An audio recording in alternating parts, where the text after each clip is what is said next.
On behalf of Indonesian Muslim students,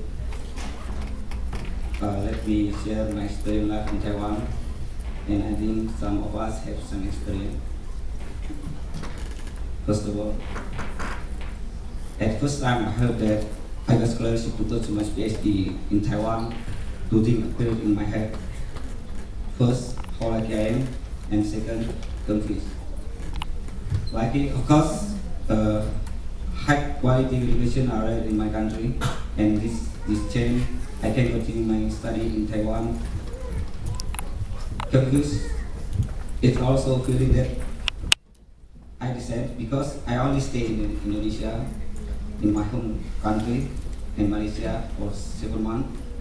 My scholars in undergraduate period I spent in Java Island, in Jakarta and Surabaya. The different island with my hometown is in Sumatra.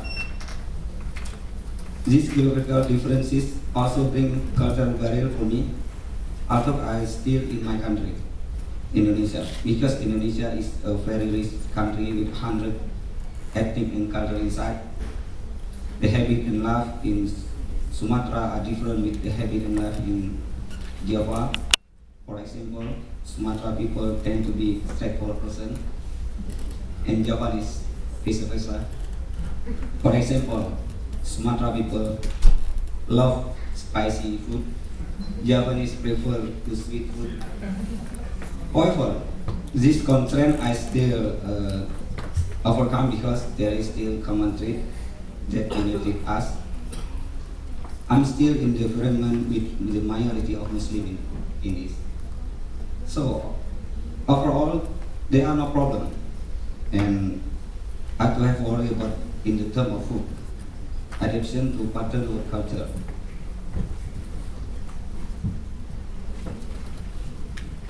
But in Taiwan, obviously, Taiwan is a secular state with minority Muslim population.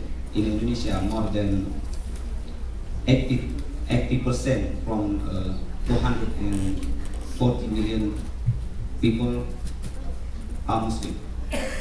But in Taiwan, I heard only have 3,000 local Muslims.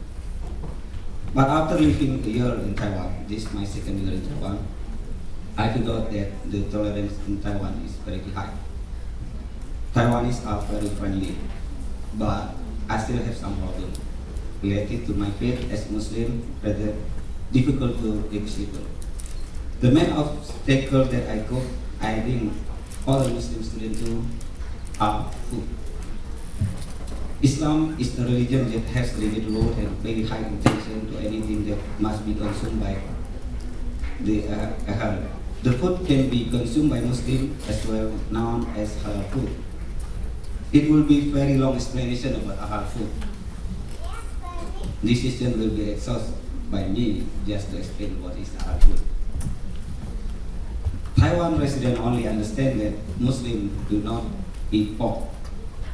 Thus, we do not eat pork and eat derivatives, such as pig oil, gelatin, which are used in making cake, soap, and other cosmetic devices. A lot of lecithin contained in food, such as chocolate and etc., and not only limited to its substance only. The proceeding is only very important to us. Perhaps we only buy food, seafood product free that guaranteed by the seller will free from pork and its derivative. But almost all Taiwanese restaurants sell pork. So in the process later, we were not sure the food we eat is free of pork. For example, the usage of the same frying pan, it is possible the eggs fry pork in skillet used to fry fish. Cooking by students themselves seems to be one of the best solutions for solve this problem. But unfortunately, dorm places in Taiwan do not allow students to cook. But alhamdulillah, this campus have already provided a kitchen for us to cook. I heard so in several campuses. Otherwise, the best and maybe the only solution we have are up by becoming vegetarian. It's certainly a big challenge to us, which basically is not vegetarian. Second, work and time culture. Taiwan is known with its disciplined work culture and great appreciably the time. In Indonesia, work culture a little bit different with Taiwan by adjusting the schedule of Muslim life. As an example, Muslims must perform daily prayer 5 times a day, and the schedule of activity and work in Indonesia usually be adjusted with this. Such lunch break give a little away to allow prime time.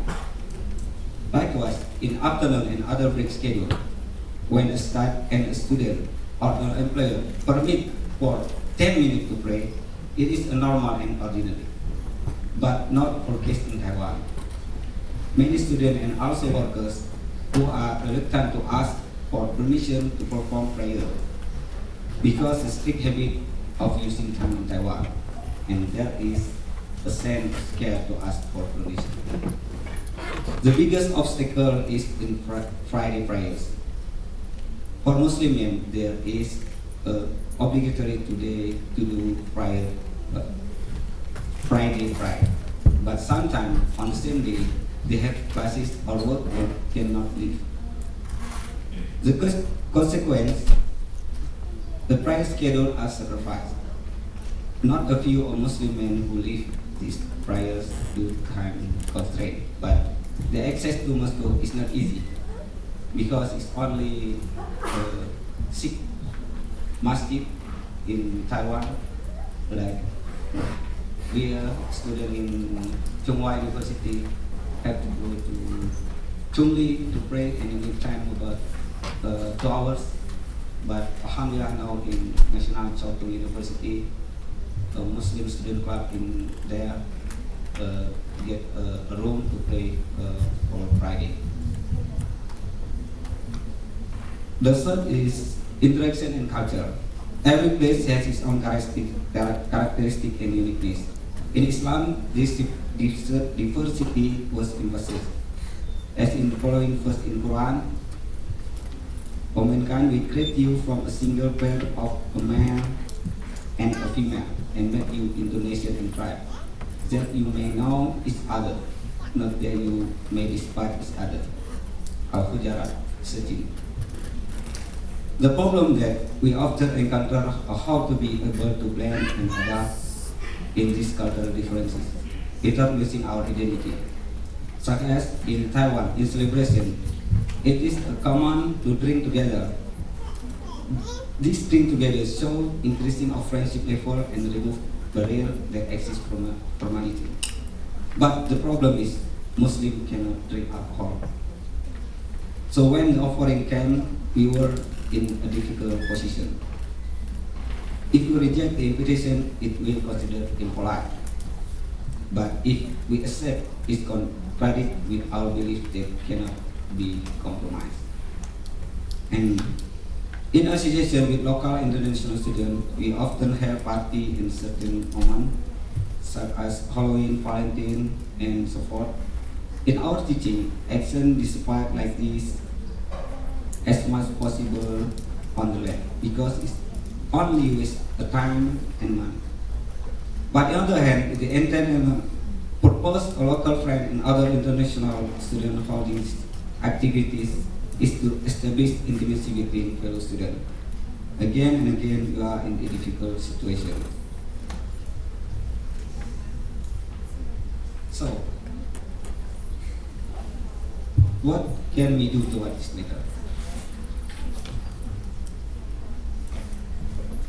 For food, the most secure way we can do just by eating vegetarian cuisine, because even though Taiwan very welcome and we are understanding for problem of food and processing equipment, and for interaction and culture, again communication is a main pillar to solve this problem. So far, we just do not immerse the event organized by local and international friends without giving a satisfactory explanation.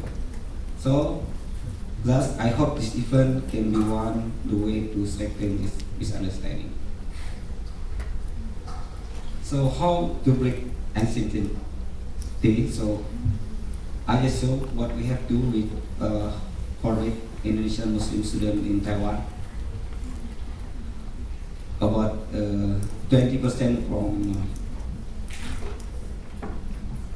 1,500 Indonesian students in Taiwan are Muslim, but 80% from 170,000 Indonesian migrants in Taiwan are Muslim. So we are in Taiwan is minority Muslim. So what we do is we cooperate and handling together with Indonesian migrant workers and cooperate with local and international Muslim in Taiwan and assimilate with local and international community.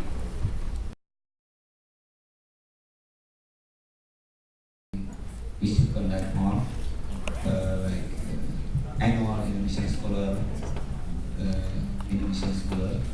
in Thailand this year in March, and we plan to conduct it again in Taichung, Asia University next year.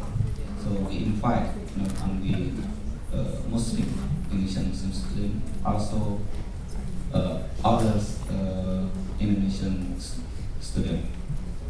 But for all Muslims in Taiwan, I think this is the first time we conduct a program. But we involve many activities before, like the Global Leadership Summit and the ADP Film Festival. Yeah, they're talking about death penalty in Islam, and because they mostly misunderstood understood by non-Muslim about death penalty in Islam.